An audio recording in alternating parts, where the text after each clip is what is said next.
So I was struggling with where to put the camera for this one. This angle's gonna have to do because I just want to shoot something, get it up today so you guys kind of know what's going on right now. So, what was it? The weekend before last, not this past weekend. I'm so confused about when things happen now. That's when I went and did the installation for the box truck. I went out to Gina's place. Thank you, Gina. Which is like outside the Sacramento area. And that was quite a drive there, and it was quite a drive back, but it was totally worth it. Gina was so nice and looked out for me so much while I was there, and I basically just pushed through 2 days of getting the installation in, and then had to be back by Monday for rehearsals. And then we had to jump in hard. We are going into tech next week, and for those of you who don't know what that is, tech is when you take what you've been doing in the rehearsal room and put it together with what you've been talking about with designers as far as design, and then you make sure it all works.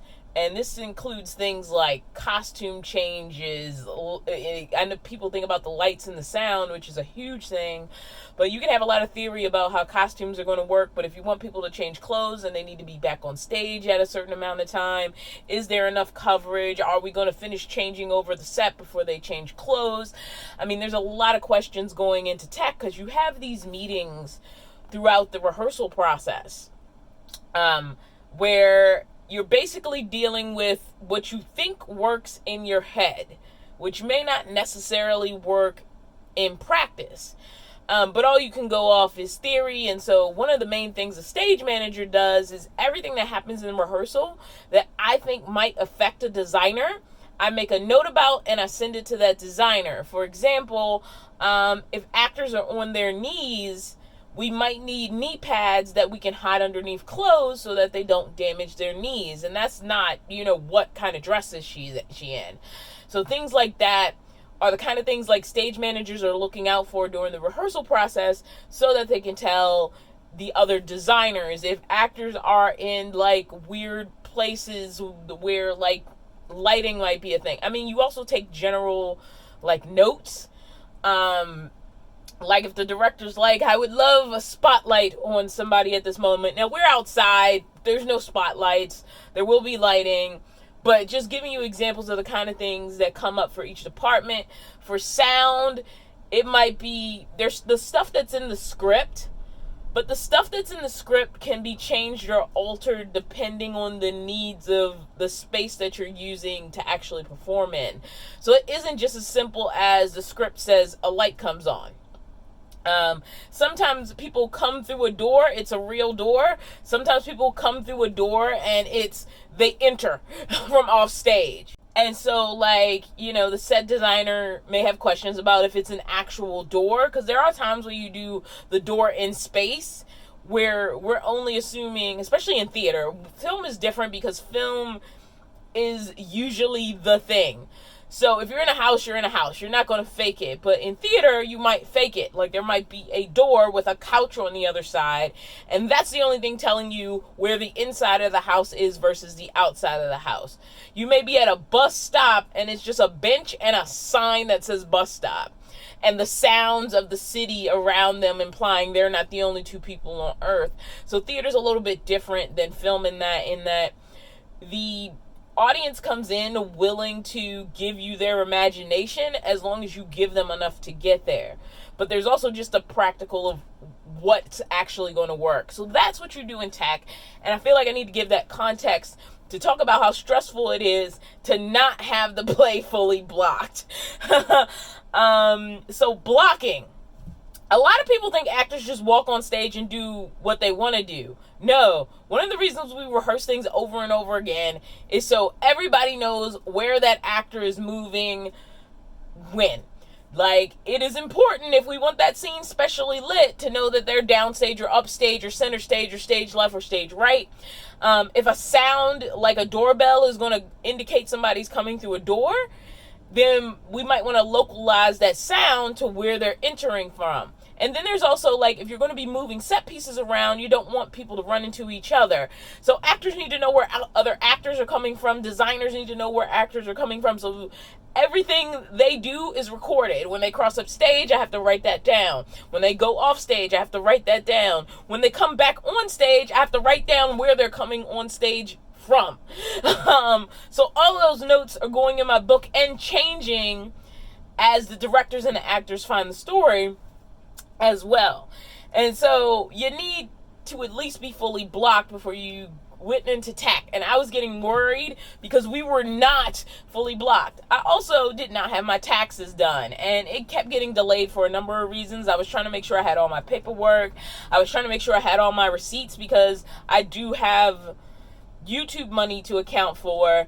And so unless I want to pay, the tax on all of that, I do exactly what every business does, except my business is me, is I take deductions based on my business expenses. So I needed to get all that paperwork together. We were about to amp up rehearsals, and I have been really stressed about building this box truck, and I didn't know when I would have money for the next step, and everything was sort of falling apart on me, and I got super stressed. And I'm not gonna lie, I kind of went into eating bad food, because for me, food is an emotional thing. Like, I will feel full, and if I'm in a certain state of mind, I will still go to, like, the 7-Eleven and get a bunch of junk, and I am full.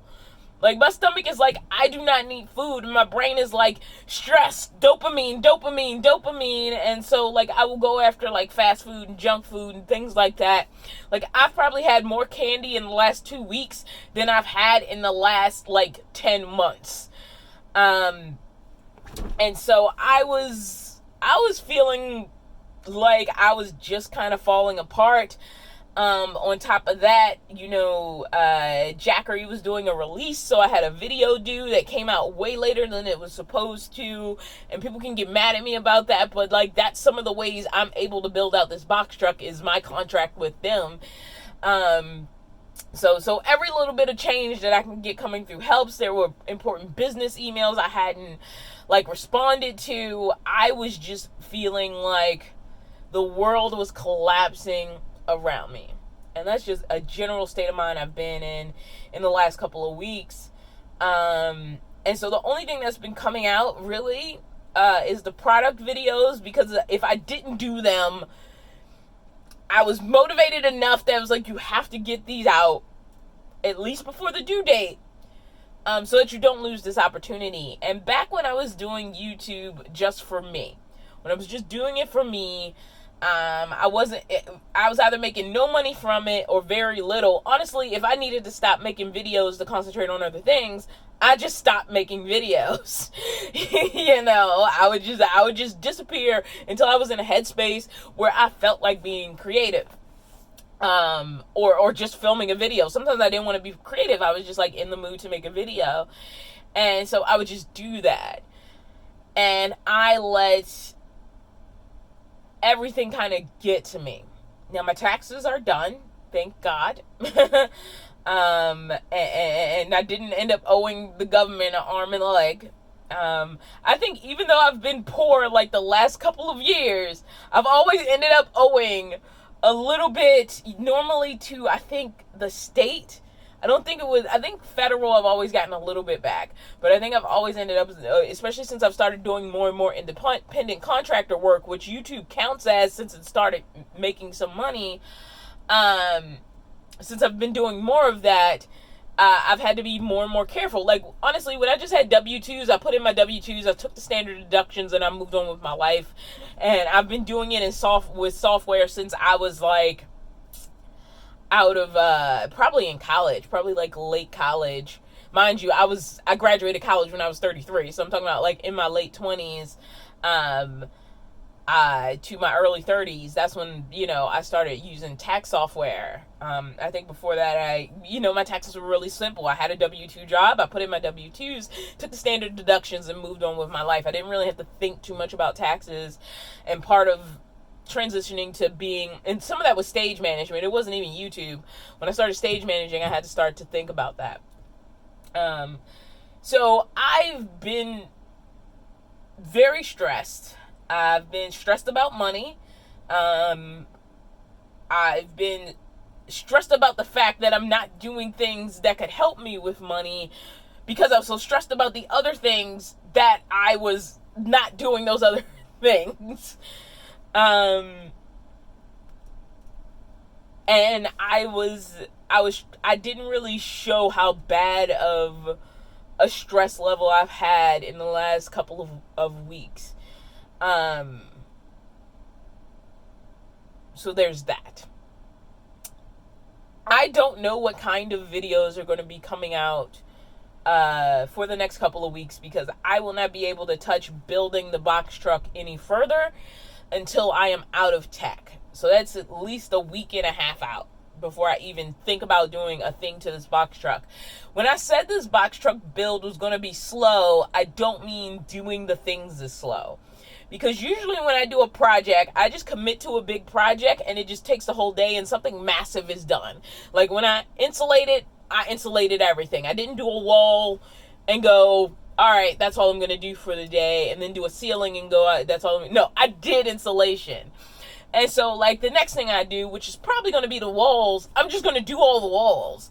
The day I build the bed, I'm probably just going to build the whole bed. I do have a drawing of the bed that I'm probably going to show in a video down the week, but I'm not going to put it in this video.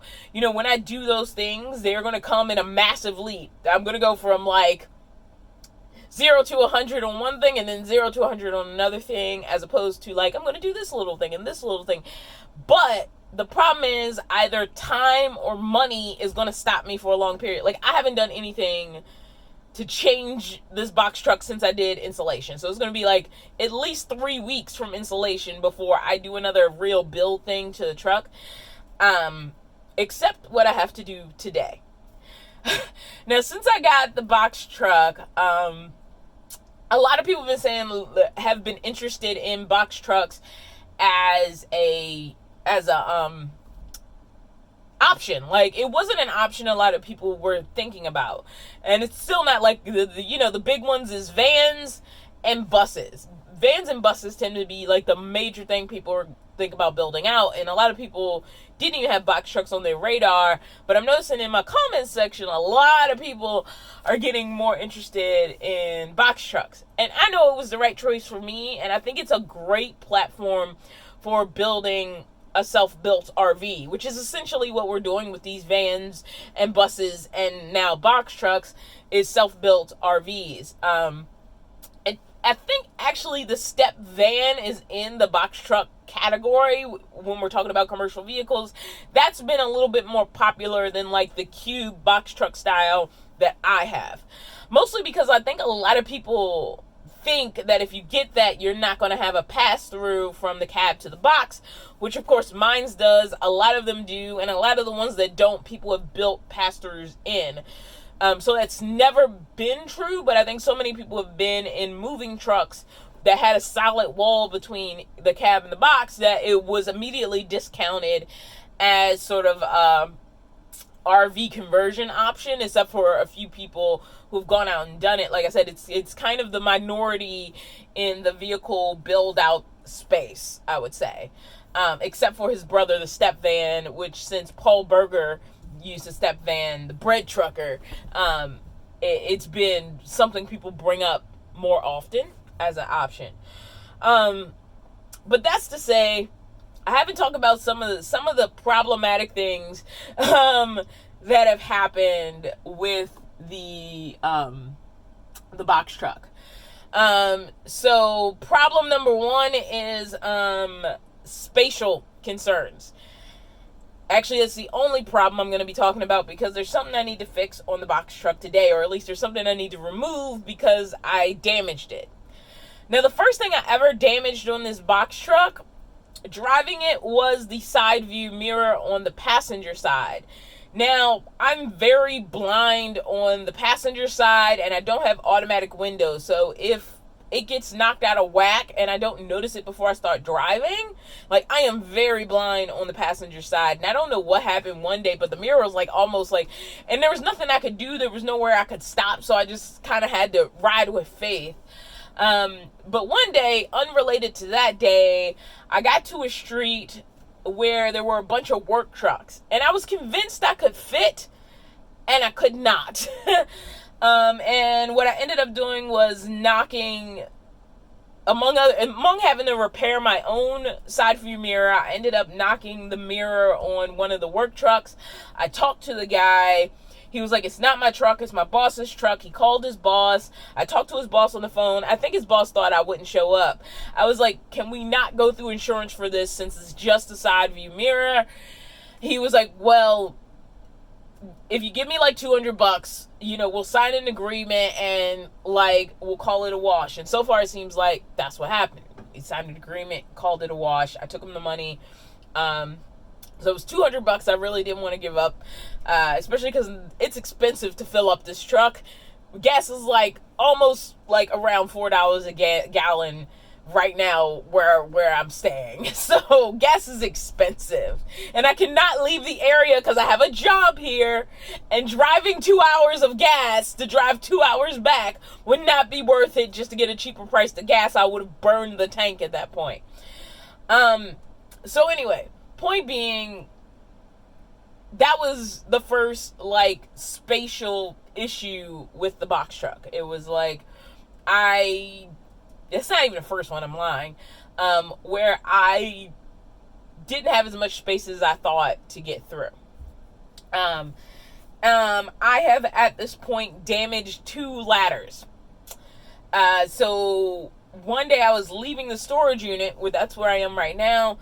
I thought I could squeeze around a set of units. I was like, I can fit, because there was a truck parked, so I was trying to fit between the truck and the wall. And I erred on being closer to the wall than the truck because I don't want to damage a vehicle, and the cement wall would be okay.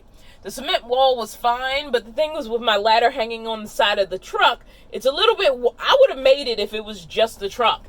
And I really damaged that ladder. If I ever get out the video about installing my second window, I have 3 windows in this box truck. I've only published a video about one. If I ever get to the video of that second window, that was the day that I damaged my ladder, and it made putting in that second window really hard.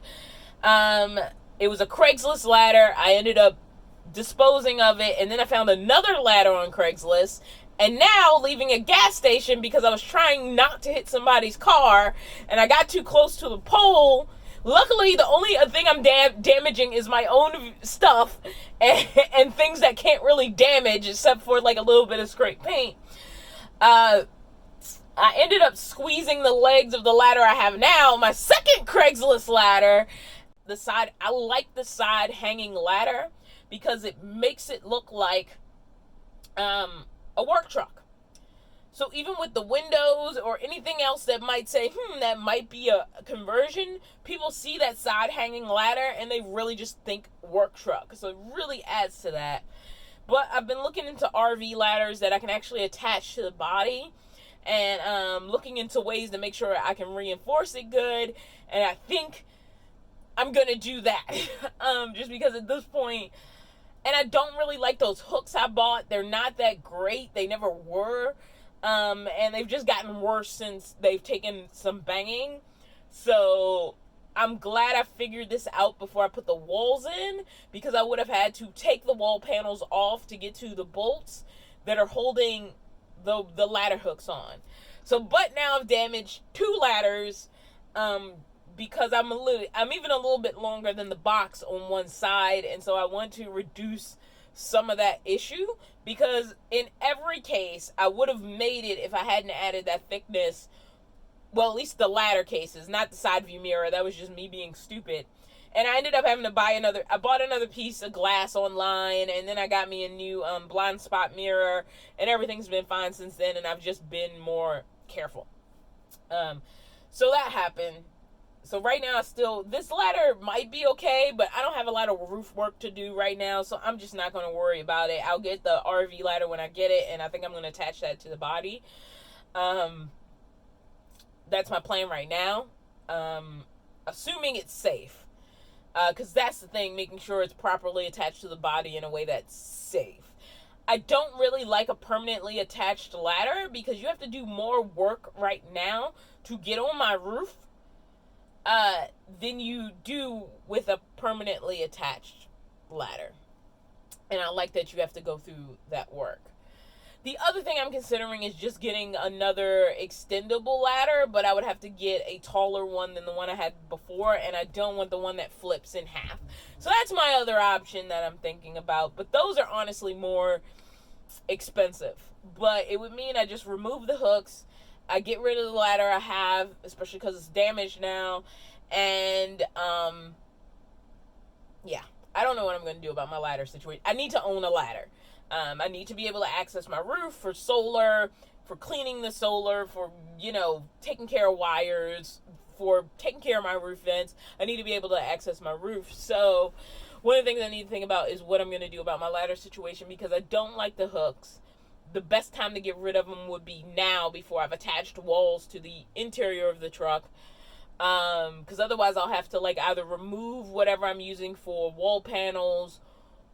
It'll just be more complicated if I deal with it after I have wall panels up. But like I said, none of that's happening until after tech. Right now, nothing about the box truck is going to change. It doesn't mean I won't be rolling out videos.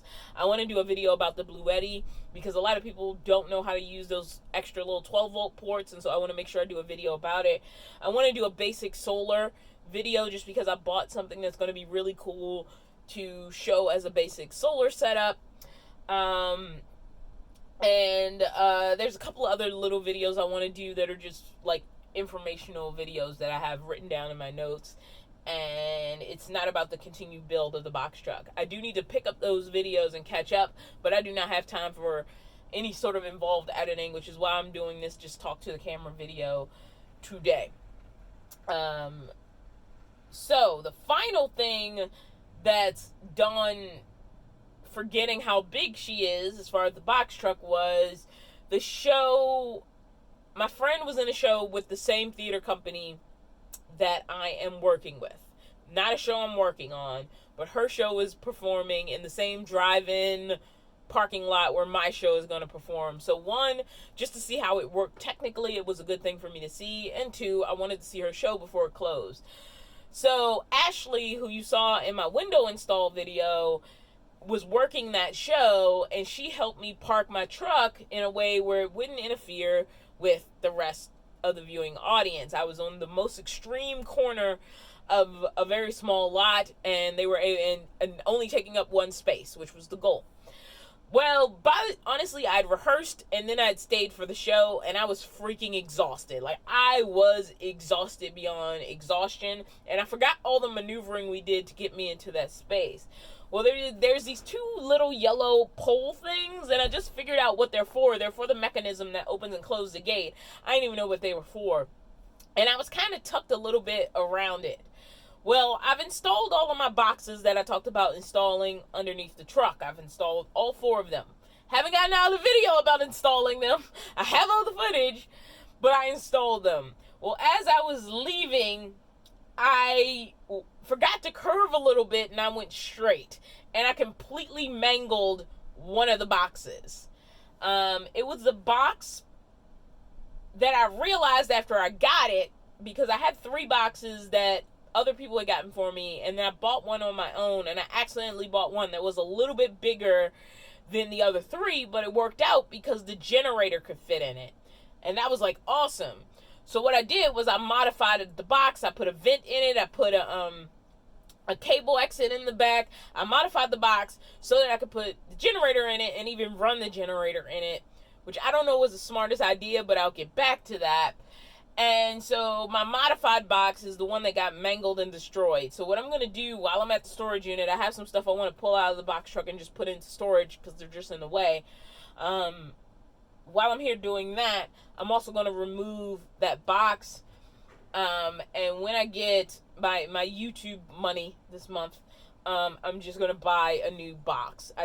These boxes are not cheap. I did not want to have to buy a new one, but whatever. I want another box the same size, and so I've already put it in my cart, and then when I have the money, I'm going to go ahead and buy it.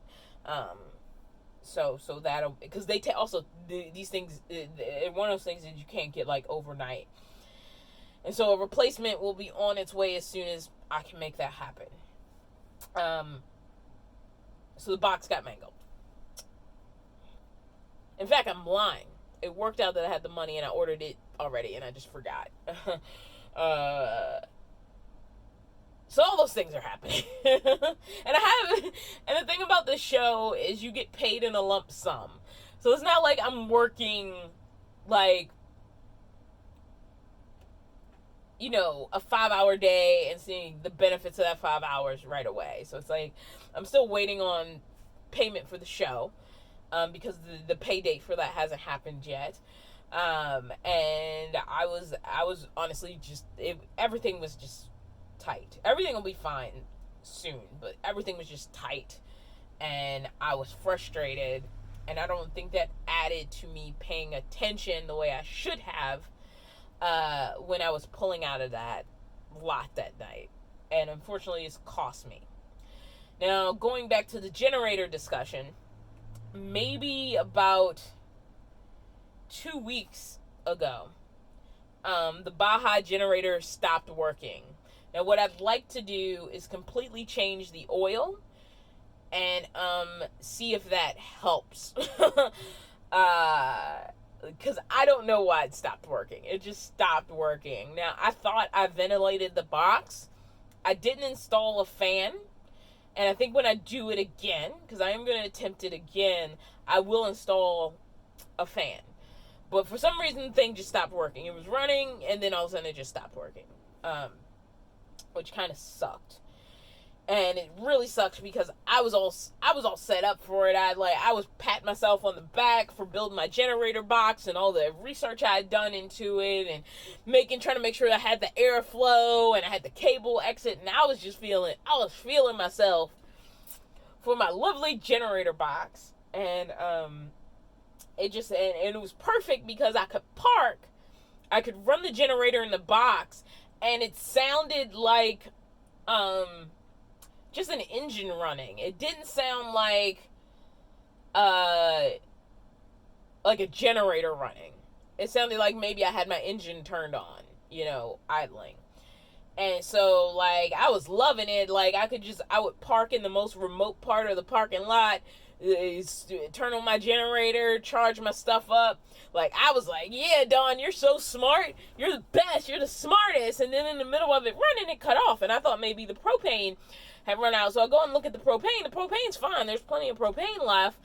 And the thing just would not start up again. Now, I did check the oil level, and the oil level was low. And so I went to Home Depot. I took out the manual, tried to find out the kind of oil that it needed, and I topped off the oil. I did not change it. I didn't dump the oil and put in fresh oil. I just topped off the oil. I don't know if that was smart. And honestly, I've literally never owned a generator before. It's always been somewhere and somebody else was responsible for it, and maybe I knew how to turn it on. That was as far as I went with personally owning a generator. Now, part of me is maybe I should have gotten the Champion generator, because that was the one I really wanted, mostly because of brand. And I cannot tell if this is broke, if it's covered by warranty coverage. I don't know if it was the oil or if it overheated in there. I did find reviews later on that said not to use the oil that came with the generator because it was crap, but people say that all the time. I also saw a guy pull this exact generator out of his garage after 2 years. It looked really beat up, and he threw some oil in it and pulled the coil, and it started running like it was brand new, except it looked really beat up. So I don't know why it shut down. I can't find any warranty information. I got it from Home Depot. I don't know if I can return it to Home Depot after having used it. I've had it, I don't know, maybe less than 2 months, maybe? I don't know. And I was so stressed out about all the other stuff I had to do, I couldn't even deal with it. It was not a high priority to find out, who I had to email or talk to about if I had any warranty coverage on this thing. I never buy the additional coverage because usually it's a waste of time. So yeah, that's where I am. It's been rough. The box is gone also because I was like, okay, it works great, and I can't stand all these boxes, so I threw out the Baja box. I don't even have the box for it anymore. So generally, things have been a lot. There's been a lot not working out so well. I mentioned a bunch of the spatial things because people have asked me what is it like driving the box truck, and most of the time, honestly, it's fine. Most of the time, it's absolutely completely fine. But there have been some instances specifically related to having tricky blind spots. Blind spot mirrors help, but you're in a fairly big vehicle. I do not have a backup camera yet, so I try not to back as much as humanly possible. And the other day, a UPS driver drove into our rehearsal and backed into a spot, and I was like, I am so impressed. I could not do that in my truck. So it's the thing. I did not expect to talk this long. I've talked way longer than I wanted to or planned to. Like I said, I don't know what videos are coming out. You won't see a lot of build videos until I'm at least out of tech. Either videos I'm catching up on that I already have footage for, or things that are coming after installation. All that stuff is pushed back until after tech because that is going to take way more of my brain space and time than I have time for right now. What I might do is some little videos on subjects that I've been wanting to do videos on but haven't gotten to because I was busy with bigger projects. But I don't know. I don't know what's coming out. I'm not going to try to make myself commit to a schedule. I do want to try to, it's honestly, after I did taxes and we ran the show on Tuesday, we just ran it as a stumble through with no tech, just the actors and the rehearsal stuff. It made me feel a little bit more relaxed about where we are going into tech, but I am not going to have brain space to do anything serious until after tech. So what happens between now and then as far as YouTube videos may be sort of random. All right, I got stuff to do. I've talked too long. Let's do this.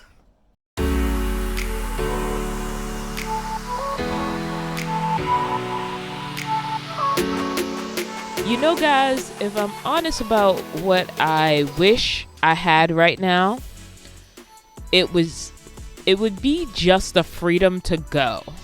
Right now I'm feeling really, really trapped where I am. And I don't like it. It's once you've sort of had a taste of just being able to just go, to just that freedom to go, it's really hard to go back to feeling sort of location stuck. And I feel very stuck right now. And it's not the box truck project because honestly, if I wanted to go on a trip, I could figure it out and, make it work, if I had the freedom. And I don't because I have to finish doing my job, which is sad because I really like the people I'm working with. So I'm in this very mixed place right now in my heart between I like my job. It's stressful sometimes, but everybody's job is stressful.